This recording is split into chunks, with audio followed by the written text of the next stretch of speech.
offering an in-depth worldview training course called Activate. 13 different professors teaching 18 sessions, all available online, including a printed workbook to help you apply what you've learned and 1-year access to AFA streaming content to give you even more resources.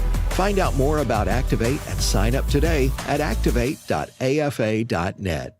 Jenna Ellis in the morning on American Family Radio. I love talking about the things of God because of truth and the biblical worldview. The U.S. Constitution obligates our government to preserve and protect the rights that our founders recognize come from God, our Creator, not our government. I believe that Scripture in the Bible is very clear that God is the one that raised up each of you, and God has allowed us to be brought here to this specific moment in time. This is Jenna Ellis in the morning.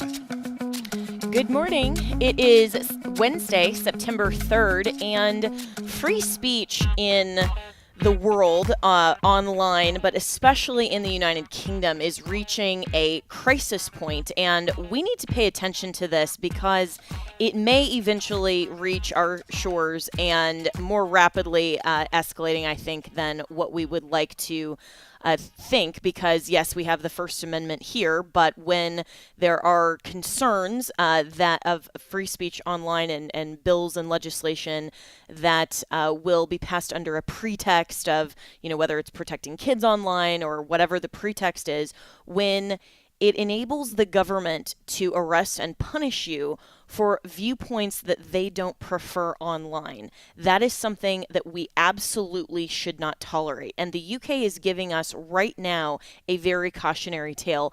Yesterday, and this is coming from Fox News, the co-creator of the UK sitcom Father Ted, so comedian, was arrested at London Heathrow Airport, allegedly over several social media posts criticizing transgender activists. So Graham Linehan is the individual, and he recounted the ordeal on his Substack, saying there were signs of something strange happening before he even landed in London. According to the former comedy writer, a gate agent in the United States said he didn't have a seat on his flight back home, needed to be issued a new ticket, something he didn't think much of at the time. However, since the arrest, Linehan wrote on Substack he believes he was flagged because, quote, someone somewhere probably wearing unconvincing makeup made a call. He said when he got off the plane at Heathrow, he was met by 5 armed guards who told him he was being arrested over 3 posts on X. And he wrote this, quote, in a country where pedophiles escape sentencing, where knife crime is out of control, where women are assaulted and harassed every time they gather to speak, the state had mobilized 5 armed officers to arrest a comedy writer for this tweet. And no, I promise you, I'm not making this up. So the tweets were criticizing and kind of tongue-in-cheek comedy, of course, I mean, that's his line of work, about the ridiculousness of the LGBTQ mafia and transgenderism. He wrote also as a critique, then this is one of the posts allegedly he was arrested for, quote, if a trans-identified male is in a female-only space, he's committing a violent, abusive act. And he said the officers questioned about him at the post, and he said that he was only released and his only restriction on his bail was that he was banned from using X. This is an insane story. So let's welcome in Father Calvin Robinson, who is a parish priest and a radio host who also has experience with censorship in the United Kingdom. So Calvin, thanks so much for joining us. And what do you make of this just, like I said, insane story? It's my pleasure to join you this morning. It is insane. It's crazy that you could get off a plane in the United Kingdom and be met by 5 armed policemen for tweets, for goodness sake, for 3 harmless tweets. And actually, looking at Graham, I know Graham a little bit. He's a left-wing activist. He's a feminist. So he's not far right. He's not anywhere near aligned with my worldviews of socially conservatism, but he does believe in protecting women's spaces. And I think we all should, especially as men. And looking at one of his tweets, he said something along the lines of, if a man is in a female-only space, we should make a scene. We should call the cops. And if all else fails, punch him in the balls. And actually, as a priest, I fully agree with that. If there is a man in a woman's only space, you should make a scene. You should get him out of there because it's unsafe for women and girls to have men in women only spaces. And if making a scene doesn't work, you call the cops. These days, the cops will probably arrest you rather than the man, unfortunately. And so if that doesn't work, punch him in the balls. Absolutely. And to be arrested for that, it just shows how absurd things are in Britain right now. But unfortunately, this is Sir Keir Starmer's police state. He's made it very clear that he doesn't want any unapproved narratives being spread online, and he will clamp down. Lucy Connolly has only just got out of prison for tweeting about the illegal migrants in the hotels last year. And so she's on the right, Graham's on the left. It doesn't matter where you are on the political spectrum. If you are speaking out against the approved narrative, saying things that the government does not want you to say, they will clamp down on you, arrest you, and as we've seen with Graham yesterday, they'll even ban you from using social media. They might as well just say you're not allowed to read the newspapers, for goodness sake, because X is the new public square. And this is the totalitarian state. And you mentioned, I think, a critical term there, which was harmless tweets. And that's what the UK and all of the leftist LGBTQ mafia are pushing back against, because to them, to even critique their worldview and to call out the truth of reality that men can't become women, women can't become men, that this is a lie, to them that is actually as legitimately harmful as violence. I mean, this is where the insanity truly is. And so with the laws that are now in the UK, I mean, how is this even legal to be arrested over voicing an opinion on a social media platform? Well, because we don't actually have free speech. We've got a tradition of free speech in our country, but it's not enshrined in law. It's just a common law thing. And so people assume that we have it where we don't. Whereas in America, obviously, you've got your First Amendment, and then you've got your Second Amendment to back it up. Thank God for that. Thank God that I'm in America as we speak, because if I was saying the things that I'm saying right now, I would be in trouble back home in the UK. But the only people with free speech in the UK enshrined in law is Parliament, is our MPs, are the ones making these laws. They have something called parliamentary privilege, so they can say what they like in the Houses of Parliament, and there's no incrimination whatsoever. It's funny that the ones who have free speech are the ones clamping down on everyone else's free speech, isn't it?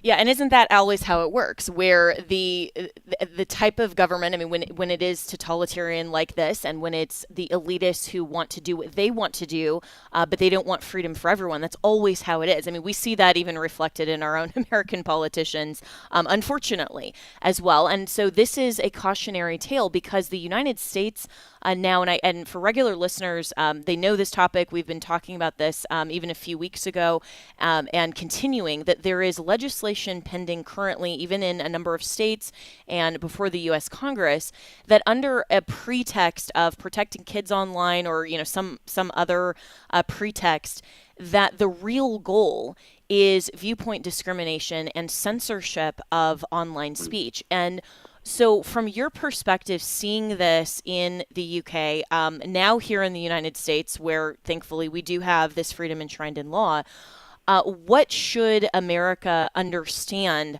about this cautionary tale from the UK, and how should we best move forward in protecting our freedom of speech? And because, as you said, I mean, X is now the public square. I think that's a good reminder. Thank you to remember that it's up to the individual. Civil liberties belong to the individual, not to the state. The state shouldn't be protecting anything. The people should be protecting themselves. And to give you an example, in the UK, we have a brand new law, the Online Safety Act, which means that there's age verification online, and it's sold in a very nice way. It's sold in the way that, we want to protect children from harmful things online, such as pornography. And so if an adult wants to access adult content online, they have to verify their age. And what it means in practice is that grown people cannot access things like Twitter. Sometimes tweets are marked as sensitive, whether they are sensitive or not. You can't access them in the UK unless you upload a copy of your ID. And so people in the government are tracking everything that you're doing. They're looking at everything that you're seeing. That should not be okay. But they're doing it under the guise of, we're protecting the children online, right? Whereas actually what we should say as people with civil liberties is parents protect their children online. Parents should be taking smartphones away from their children. Parents should be making sure that their children don't have unfettered access to the internet and that they are supervised. This is a parent's role to look after children, not the state, because the moment the state does it, what they're doing is they're enforcing state ID on adults and pretending it's about children. And you can have a very similar thing over here. I can imagine it, no problem at all whatsoever. And they'll put it under some compassionate guise, and they'll sell it under an act of security, and they always want to take away your freedoms. And didn't we learn that here in the United States in the wake of 9/11, the Patriot Act, and so many other things that under the guise of security, we ended up giving away so many of our freedoms. And so there's been an uprising and an uproar, of course, on social media with so many people, including author J.K. Rowling, who has been, who's no person on the right, but has been very critical of the LGBTQ agenda. She's been a champion for women's rights and so many others that are prominent. And so what is the potential fallout here for the UK in terms of the political structure? I mean, so many people are calling now for Starmer's resignation. Is that even a possibility, or does the UK government just simply ignore all of this and not care? Yeah, the latter. They simply ignore it all and not care. There have been massive signatories on online petitions for debates to be had about free speech or for Keir Starmer to stand down, and they just get swept under the carpet and ignored because they can. The Labour government have the power right now, and unless Keir Starmer's party want him gone, there's no way to get him gone. There's no mechanism in our country to remove the Prime Minister other than a vote of no confidence by his own party, unfortunately, other than the King proroguing Parliament, but the King is probably even worse than Sir Keir Starmer at this point in time, to be honest with you. And so we're stuck, we're trapped. The problem is there will be backlash because so far Sir Keir Starmer and his government and his police officers up and down the country have been arresting people on the right. And it is about 30 arrests every day in the UK for social media posts, which is worse than countries like Russia and China and North Korea. It's that bad. But it's mostly people on the right that have been arrested so far. Now, Graham Linehan, as I said at the beginning, he's a bit of a lefty. He is a massive feminist, similar to J.K. Rowling, in that she's a massive feminist, but they both support women, which is why they are seen as anti-trans, because they don't want men in women's spaces and such and competing in women's sports, etc. And so now that they've done this to someone on the left, there's going to be backlash from people on the right and people on the left. So there's much more noise. So it's quite helpful for people who want to raise awareness that this government is tyrannical and clamping down on free speech. We'll get some more attention out of this to show what bad situation the UK is in. But I don't think anything will happen as a result of this. This is just the start of the kind of fighting back, really.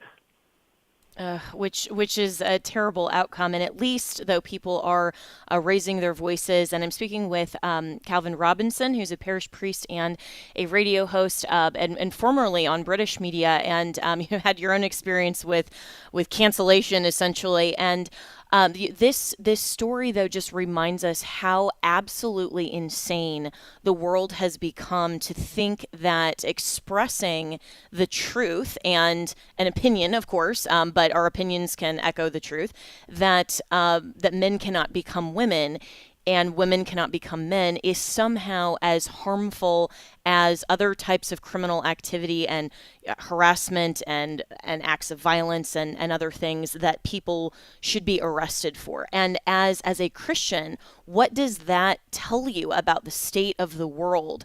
I mean, it's utterly absurd. Well, it is down to a fight against Christianity because it's a fight against truth. And you'll notice it's always Christians that are persecuted and Christians that are oppressed these days because it's the Christian truth that is being suppressed. And what that means is, you know, these trans activists who say, oh, this stuff is too harmful, we can't hear it, it's violence against us by saying that a man can't become a woman. What they're doing is they're twisting their lies and they're using a false safety mechanism so that they can't hear anything that harms them. In essence, it's not harming them, but it's the truth that harms them. And so what they're doing, they're fighting against the truth. And we're seeing this across the board. We have in the UK a lot of Islamic immigration. And so we have people saying things such as, the Bible, street preachers are harmful, harming us. They're saying things that are violent towards us, when actually street preachers are just doing what street preachers have always done, standing on the corner of the street preaching the truth. But you'll have a Mohammedan walk by and say, I can't hear this, I find this offensive, and the police will come and arrest them. So the truth is getting censored by people who don't like the truth. But the big picture is this isn't even about us. This is about a spiritual war between good and evil that's been going on since the dawn of time. We're all caught up in the middle of it. So as Christians prepare to proclaim the gospel, to speak the truth, the enemy is launching attacks left, right, and center, whether it's from the trans argument or whether it's from Islam, which of course are both lies. A man cannot become a woman, and Allah is not God. And so as the enemy gets his toolbox out, he's using everything he can to close down what used to be known as Christendom, because Great Britain and much of Western Europe and even America was known as Christendom before it was known as the West.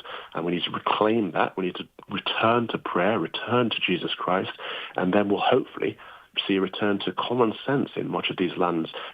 My homeland, the UK, and places like France and Germany and Italy, they're already looking like different countries from the countries they were just 10 years ago because of mass migration and this assault on the truth happening at the same time. Christendom is being pincered, and we need to fight back in prayer and in love and in truth.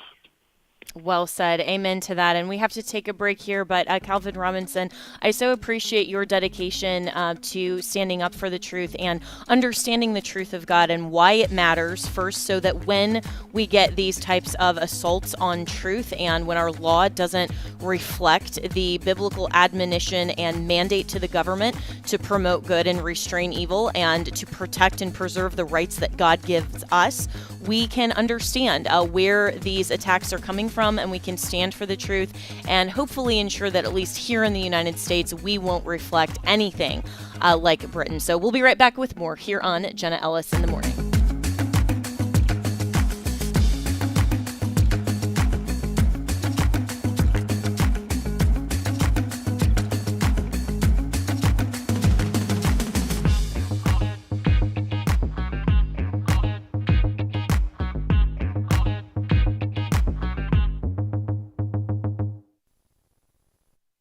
The following is not an actor, but a real-life story from Trinity Debt Management. I'm Claire from Trinity Debt Management. I'm a counselor, and the reason that I love working for Trinity is because I get to help folks with one of the hardest problems a family can face, and that's financial difficulties. In this day and age, everything is going up. You have higher utilities, higher grocery bills, higher fuel, and those credit card interest rates have gone up as well. We can help you with that. We can help you get lower interest rates, lower monthly payments. In just a few minutes, we put together a plan that gets you out of debt and keeps you out of debt. I love my job. It's a great program and a very smart way to find debt relief. If credit card debt has you down, call Trinity at 1-800-788-1813. I'm Claire, a Trinity counselor. Call me and become debt-free for keeps. 1-800-788-1813. This is Abraham Hamilton III with AFR, and we're sending Bibles. Here's Michael with Bible League International. Abraham, I know our hearts and prayers are with those affected by the Israeli conflict. You know, when I was in the Middle East, I met 14-year-old Ahmed, a Syrian refugee whose father died fighting for ISIS. His mother was radicalized. She had 8 children. A long story short, she became a believer after 2 Christian women taught her to read and write because she had been denied an education. She prayed nonstop for the salvation of her children to happen for 7 of them. The 8th child was Ahmed. He was going to be a suicide bomber, but I can tell you, he eventually came to saving faith. Today, he has helped rescue nearly 300 young men, 10 to 20 years of age, who were going to be suicide bombers. There's a need for 300 Bibles in that part of the world. I know there's a lot of pain and suffering, but there's also plenty of hope, and we're praying that you'll get involved today. $5 sends a Bible. $100 sends 20. $500 sends 100. You can give by calling 800-YES-WORD. 800-YES-WORD. Or visit sendbiblesnow.org. That's sendbiblesnow.org. Hello, Americans. I'm Todd Stern. Stand by for news and commentary next. Several weeks ago, the president personally told me on my national radio show that he would be taking a look at Memphis, the city of my birth. Big crime problem there. One of the most unique cities in the country turned into a war zone thanks to activist judges, a soft-on-crime DA, and Democrat lawmakers. I love my hometown, but I hate what Memphis has become. You see, the one common denominator, Democrats control the most violent cities in our nation, every last one of them. The Democrats have ruled our major cities for generations. They are responsible for the crime, the moral decay, the cultural rot. Now, President Trump, he wants to make our city safe again. And I look forward to the day when President Trump is leading a convoy of troops down past Graceland and over to Beale Street, looking to put a blue suede boot up the backside of the bad guys. Be sure to check out my latest book, Star Spangled Blessings, available at your favorite bookstore. Welcome back to Jenna Ellis in the Morning on American Family Radio. Welcome back. Well, speaking of pretexts to push through legislation that's ultimately not good for the country or for America, there's a new Fox piece that says this: a web of dark money tied to Obama. Democrats fuels green opposition to crucial Trump energy plan. So an American energy leader is warning that several progressive, quote-unquote, green environmental groups opposing President Donald Trump's nuclear energy plans are linked to a web of dark money groups with ties to former President Barack Obama and other Democrats. So Jason Isaac, CEO of the American Energy Institute, warned that while claiming to stand for the planet, these groups have prioritized ideology over innovation and are driven by green activists and groups deeply tied to the Democrat Party. So Jason Isaac joins me now. And what exactly is going on here? Well, you've got these left-wing groups that are really have this cult-like fascination with decarbonization. And so you would think that if that was the case, that they wanted the best source of energy that is carbon-free, that would be nuclear energy. It essentially solves their problem, and their hypocrisy in this area and their opposition to expanding our nuclear fleet in this country shows that this is not anything to do about the environment. I don't think that CO2 has any impact on the climate. I live a high-carbon lifestyle. I think the rest of the world should too. It's where you have economic prosperity and environmental leadership. Those things are not possible without the other. And it's just absolutely absurd, but it shows their complete hypocrisy that this solves their so-called problem. It's all about control. It has nothing to do with the environment or the climate. So this is what their motives are, to drive energy more expensive so we have less access to it. Wow. And so when you say that this opposition isn't about environmental concerns, and that's basically the pretext, it's about political control of America's energy future, what is the goal there? I mean, what are they attempting to control? Is it just, I mean, obviously the left is, own nothing and be happy, and we see their worldview in that, but specifically related to energy policy. You would think it's just to make our lives uncomfortable. I mean, these are the same people that advocated for removing gas stoves in our homes, that have advocated for removing gas furnaces from office buildings to make everything electric. And then they've made our electricity less affordable and more unreliable with these intermittent weather-dependent systems, wind and solar. I really don't know what their motives is. I think they're very Malthusian. I think they're anti-human. I think they think there's too many of us on this planet. I don't think there's enough. There's plenty to go around. We need to go forward and prosper. But that's just not their motive whatsoever. I think it's just to appease left-wing donors. We've seen a lot of Chinese influence within some of these organizations, and we know China is spreading the fear and climate alarmism and eco-anxiety here in the United States, driving us down this path away from affordable, reliable energy dependent on Chinese-dependent materials, namely solar. And it's to the Chinese benefit. You look at this group called Energy Foundation China, which spun off an organization called U.S. Energy Foundation. It's like they dropped the China at the end of their name and added U.S. at the beginning to sound more American, but they're based in San Francisco with a majority of their employees in Beijing. So they're driving the narrative by funding millions of dollars into nonprofits, think tanks, and institutions of higher education, trying to drive a narrative that leads to a massive transition of power and economic prosperity away from the United States and to China. And so you describe a web of dark money that's tied to Obama and Democrat donors that are influencing these green advocacy groups. How exactly do you see these connections forming and operating?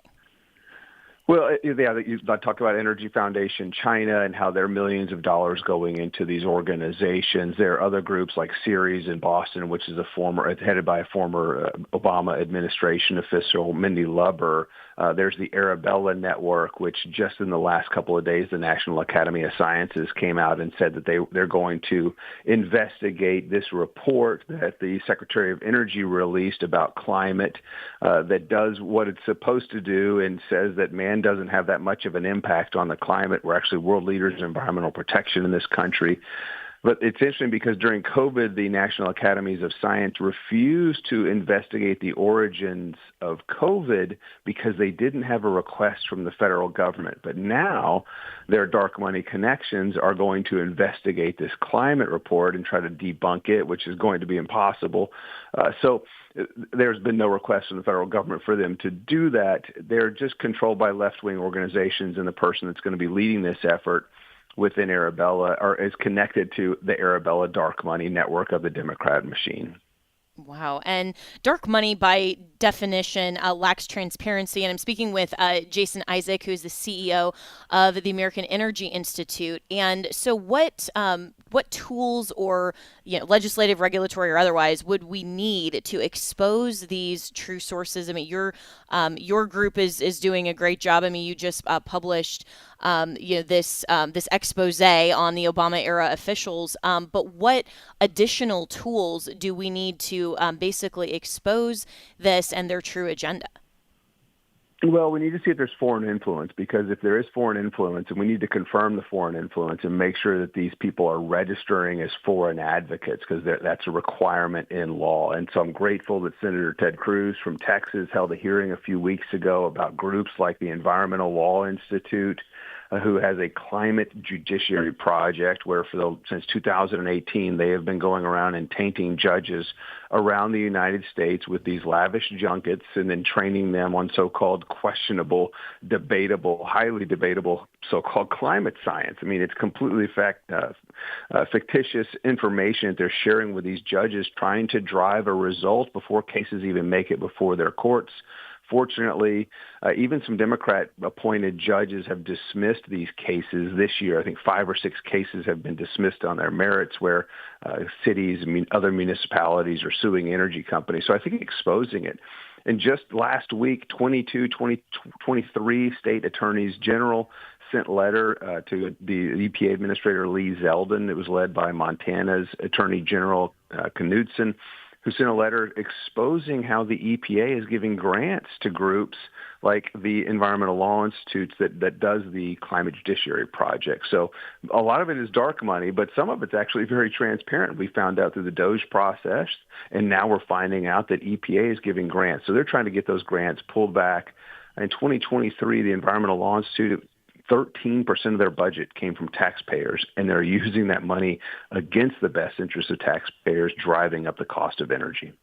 Wow. And, as someone who's obviously a conservative voter, supported this administration against, the ridiculous, thankfully, we don't, have a Kamala Harris administration, but supported all of the mandate in the agenda that the voters overwhelmingly gave to President Trump. When you hear things like that the EPA is still giving these grants under someone like Lee Zeldin, who obviously wouldn't have just initially approved those things, and that it's still going on even under the Trump administration. And it's like somehow we have to, find the breadcrumbs and uncover, all of this ridiculous spending. It's really infuriating to think that that's still going on, and that the deep state, however we characterize that, but basically the people in Washington, they don't care who's in office. They'll just continue to do all that. It doesn't stop. And so with the EPA, hopefully they'll draw back some of these grants. But it seems like there should be more of a reset of some of these things when a new administration comes in, instead of just waiting for somebody to discover something like this. Yeah, you're absolutely right. Major ruling out of a court yesterday that says that the administrator has the ability to cancel some of these grants. You talk about billions of dollars of grants that were given out in the waning days of the Biden administration, like $2 billion to a Stacey Abrams group that had raised $100 before this, and then we're going to give her $2 billion to oversee of our tax dollars so that she can hand out to other Democrat candidates. I don't think so. A federal judge ruled and agreed with that. And so I think now Zeldin has the authority and can cancel some of these grants to organizations that aren't qualified, that aren't properly using taxpayer dollars. It's going to be billions of dollars of savings and hopefully some debt reduction in the federal budget. So this is, I think, great news, great victories. The Department of Energy has been doing the same thing, pulling back billions of dollars in so-called green energy. It's not green, it's really red with China colors. And so pulling back those billions of dollars that have done nothing but make energy more expensive in this country. So the energy dominance agenda within the Trump administration is alive and well, and Americans are going to benefit from that, as we've seen Labor Day, lowest gas prices at the pump since the last Trump administration. So we're moving in the right direction. We've got a lot of work to do to wane out the deep state and to ensure that we have affordable and reliable electricity, because those costs have risen and they continue to rise because of political agendas pushed by utilities and left-leaning states like California. And I'm speaking with Jason Isaac, who is the CEO of the American Energy Institute. And in just the last 2 minutes, let's talk about the Trump administration energy plan, because President Trump issued executive orders in May that were focused on triggering a nuclear renaissance and making nuclear a centerpiece of America's energy security strategy. What do these orders actually do? That's to reduce the regulatory burdens and to investigate what those burdens are. To give you an example, the last nuclear power plant was expanded in Tennessee. It was the Vogtle power plant. It cost $35 billion to build 2.5 gigawatts of continuously available electric generation. The only thing that can do that besides nuclear, coal, and natural gas.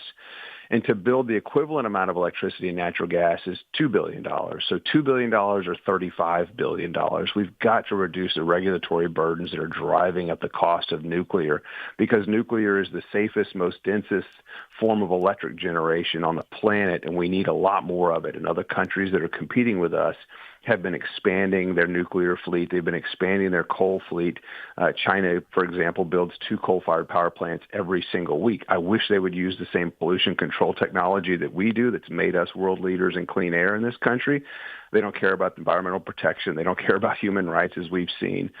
So that's what the president's executive order is about, is finding and removing and eliminating these regulatory hurdles that do nothing but drive up the cost of construction to expand our nuclear fleet here in the United States.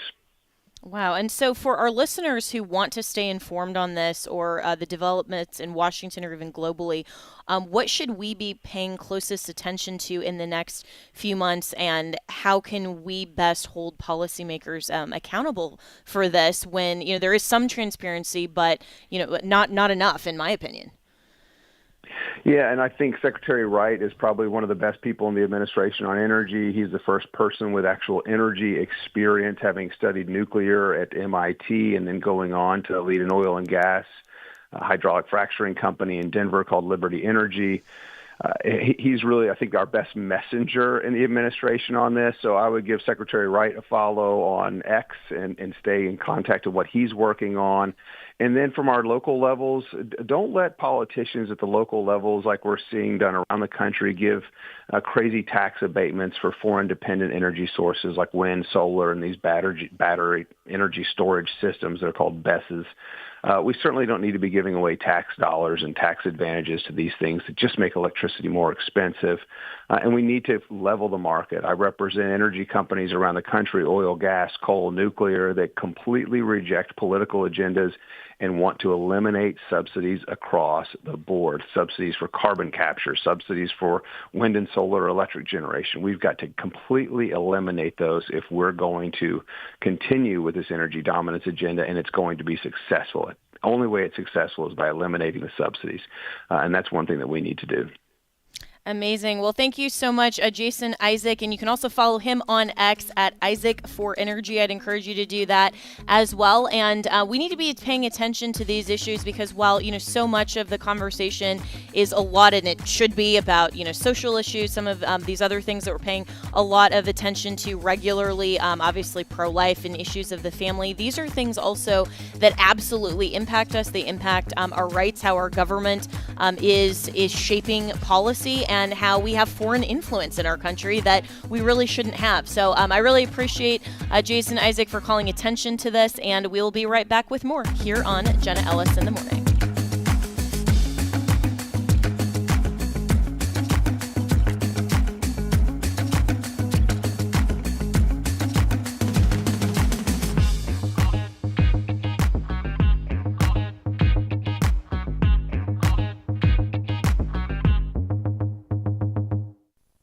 All right, Sandy Rios with you. One more drama playing out. Is the sky falling? Are we going into recession?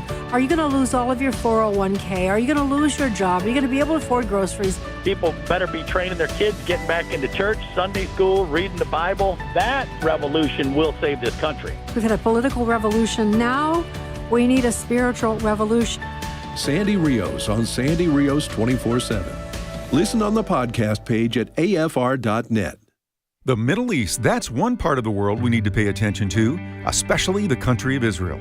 Each week, I'll help you make sense of what's happening in that region through a biblical lens. I'll bring you important information about security threats, archaeological discoveries, biblical prophecy, ministries happening on the ground, and much more. I'm John Riley. Join me for the Middle East Report Special Edition every Saturday at 6:30 p.m. Central on American Family Radio as I connect you to the people, places, and geography of what we read in God's Word. Rejoice with those who rejoice. My name is Abraham Hamilton III, and this is the Hamilton Minute. Michael, a 5-year-old boy, showed up at the courthouse in Grand Rapids, Michigan for an adoption hearing with his foster parents, and he had a crowd of unusual supporters. Michael's entire kindergarten class sat in the audience behind him, waving big red hearts mounted on wooden sticks to show their support. The kindergartners offered the most touching answers, standing up and telling the court, "I love Michael," or "Michael's my best friend." Michael's new father and mother had been married nearly 10 years, and he'd been living with them as a foster child for more than a year.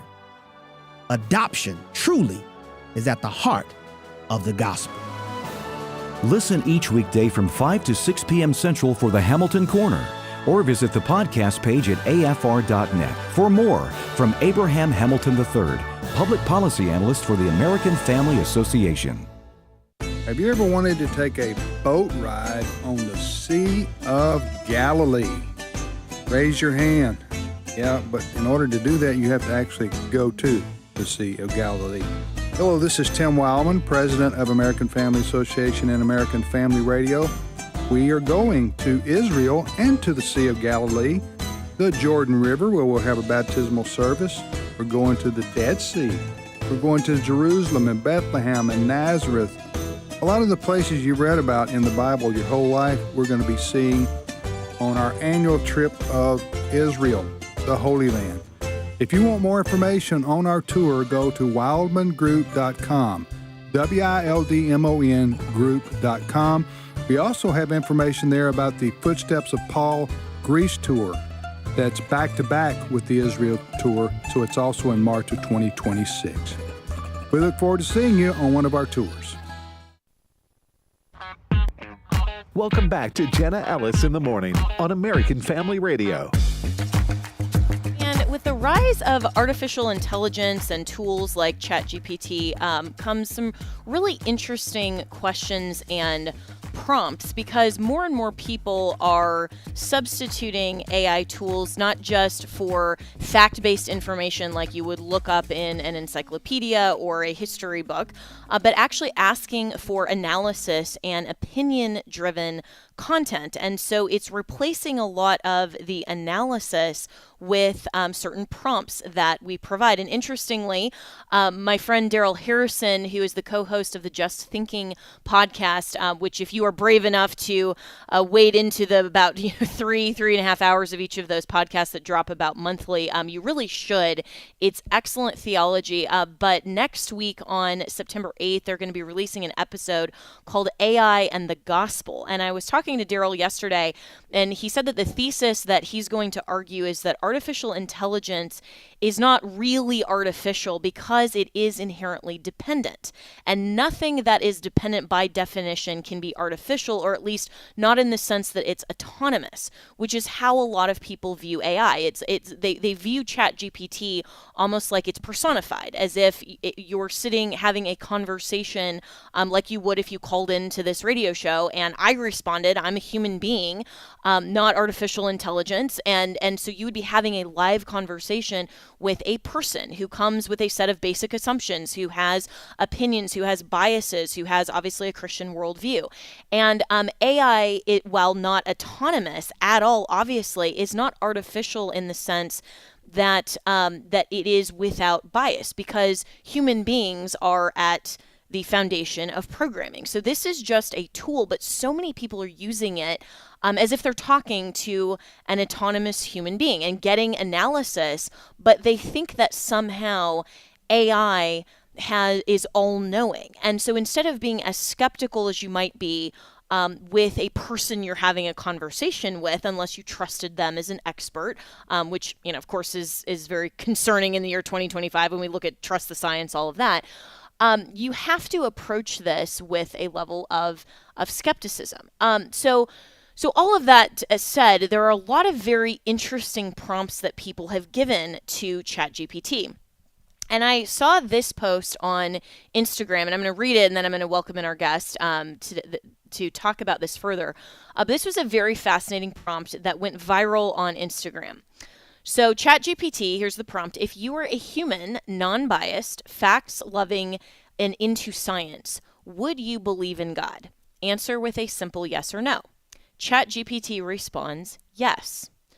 So then the question and the prompt is why? And ChatGPT responds, because even from a purely scientific, fact-loving, non-biased perspective, there are strong reasons to believe in God. First, the origin of the universe.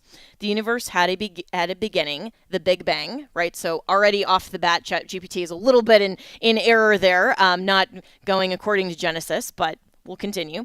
Science can trace back to a starting point, but cannot explain what caused something to come from nothing. That's obviously the theological explanation of ex nihilo, or something from nothing, and why we need an origin that is a cause outside space, time, and matter, and that is necessary to the logical imputation of God.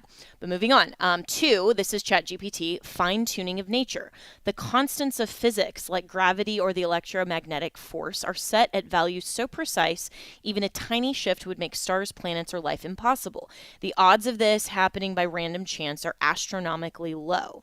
3, the origin of life. DNA is essentially code, complex information stored in molecules. No natural process has yet been shown to generate this kind of coded information from non-living matter. 4, consciousness. Science can study brain activity, but it cannot explain why we have inner experiences, emotions, or free will. Awareness itself points beyond mere chemistry. 5, moral law. People across cultures and history share a deep sense that some things are objectively right or wrong. For example, harming children is wrong. Evolution alone doesn't fully explain this universal moral compass. 6, mathematics and order. The universe follows beautiful, consistent mathematical laws that humans can discover. Why should reality be logical and ordered unless it was designed that way? And finally, 7, historical evidence. Jesus of Nazareth is one of the most historically attested figures of antiquity. His death by crucifixion and the rise of the Christian movement are well-documented facts. The claim of his resurrection remains uniquely compelling compared to other religious stories. So ChatGPT, interestingly, gets a lot right there. But let's welcome in Alex McFarland, who is host of Exploring the Word and a phenomenal apologist, way better, obviously, than ChatGPT. But Alex, this whole conversation just raises so many different questions and I think interesting starting points. But I want to start with this. What do you make of the fact that people are asking ChatGPT and artificial intelligence these kinds of questions? Well, good morning, Jenna, and thanks for having me on. Yes, we are almost slaves to technology and just Googling things. All right. First of all, let me say what potentially might be good and positive about using AI. In some ways, it is kind of like Googling something. What's a good chicken cordon bleu recipe, or how do I build a deck, or whatever. I mean, because AI is trolling thousands of servers, and in a matter of seconds, you have the potential, at least, to glean the best of the internet. But what a lot of the algorithms do to give the responses that one might get, there are things that are heavy traffic, popular responses that show up time and time again. And then there are lines of code programmed by humans somewhere else on the globe. And one of the things that is a concern to a lot of not just Christian scholars, Jenna, but a lot of ethicists and sociologists is, I mean, the responses we get and maybe believe in are only as good or as theologically true or as even, beneficial as the ones who program them in. And so when it comes to things like morals and sexuality and political positions, much of what the AI engines will regurgitate to us is very leftist. And that's not surprising since Silicon Valley, woke people put in a lot of this info. But let me just say one thing as a Christian, and I was listening as you read some of those apologetics responses. Some of those, they are right. We do make the cosmological argument and the teleological, the argument from design and the argument from Christ's resurrection. But here's the thing about doing our own research. Every one of us is supposed to attend, if you're a Christian, that is, we are to attend to the life of the mind. And when we're doing research, there are brain functions, just like working out, that we think, we reason, we assimilate and embrace new data, or we see the limitations and we omit. And psychologists are talking about um, cognitive design among young people today, people that are maybe in their 30s through 50s that are exhibiting, for lack of a better word, brain fog because of excessive compulsive use of social media over time. Constant overstimulation from screens blunts the brain's capacity to focus. And you know this, you can appreciate this, and just even the average person who reads their Bible or reads the devotional, there's something about handling a book, the haptics of handling a book, turning the page. And Jenna, I'll say this, and I'll throw it back to you, and this is my little plea that we don't do all of our learning, passive vegetable learning off of a screen. When we are holding a book and maybe have a dozen books out on the kitchen table and we're actually doing research and reading and studying, whether it be God's word or American history or whatever, we have better assimilation, recall. There's also a mental sluggishness that comes from just reading off of screens. So one of the big things, different from the content, true or false, just passively atrophying our brains on AI, we are losing the ability to do good research and to think quickly, think on our feet. And one of the Christian responsibilities is to be a steward of the mind, and just, like a zombie on a screen all day, that's not doing that. Yeah, really well said. And I agree with you, and I appreciate Alex McFarland the benefits of a lot of these tools. I mean, I use ChatGPT. I was, listeners know I was on vacation last week over in Scandinavia, for my first time in Sweden, and there were a lot of different history opportunities that through asking questions, fact-based questions to ChatGPT, I had basically the entire encyclopedia just in my smartphone, and that was really helpful to get even more experience. But instead of just being tied to that, doing research ahead of time and actually living in the experience and taking all of the pictures and reading all of the things that were physically present, that was so much more enriching than just being on a smartphone. And especially when it comes to children and how parents are choosing what tools at what age, how much screen time, all of this.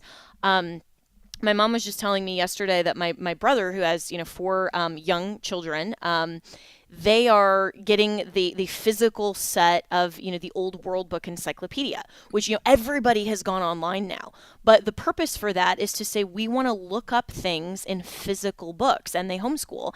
And I thought that is such a great idea, because instead of just teaching your kids how to search for things on the web, actually having the physical books, like you said, Alex, is so much better, especially as young children are developing mentally, cognitively, and all of these things. And so when we come to this question, though, of AI and the gospel, it is, in a large sense, I think, concerning to me as a Christian that this is going to become kind of a new landscape of evangelism, that a lot of people are going to go and ask theological questions to ChatGPT and probably believe a lot of those responses, especially if it references scripture or sounds good. How does the church deal with this? Well, I think the church has to set the example in terms of scholarship.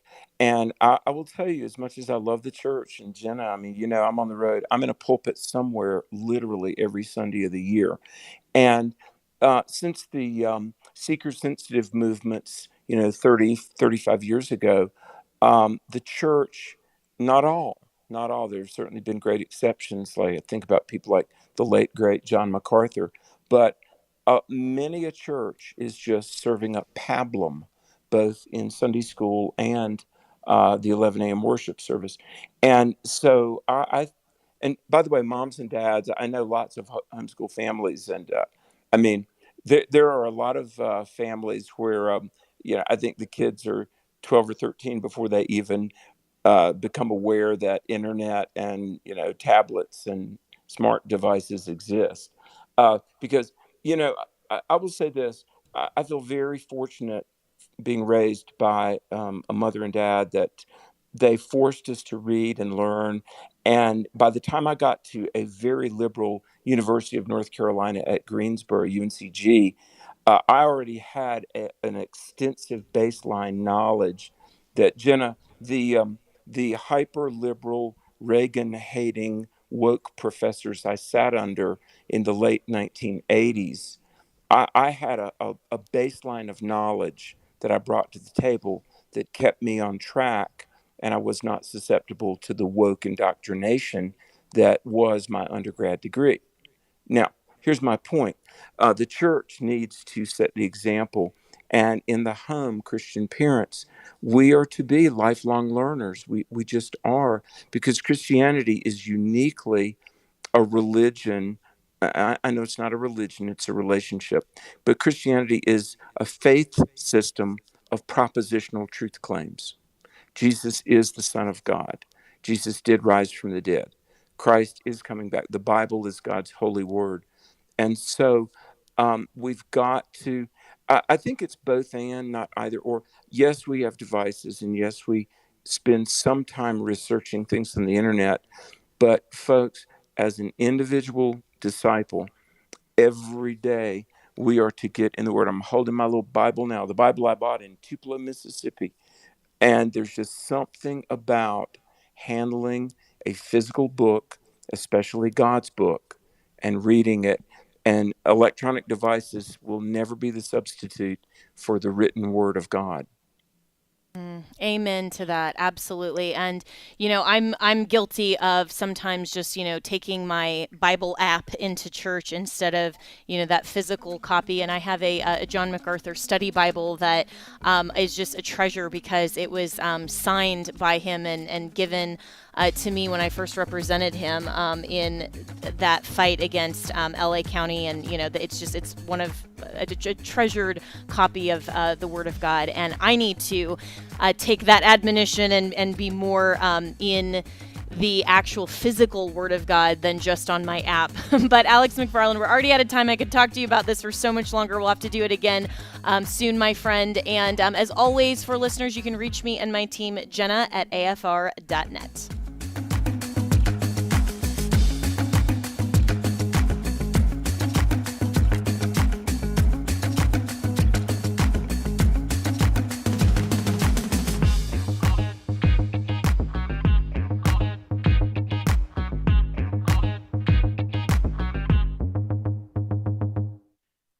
The views and opinions expressed in this broadcast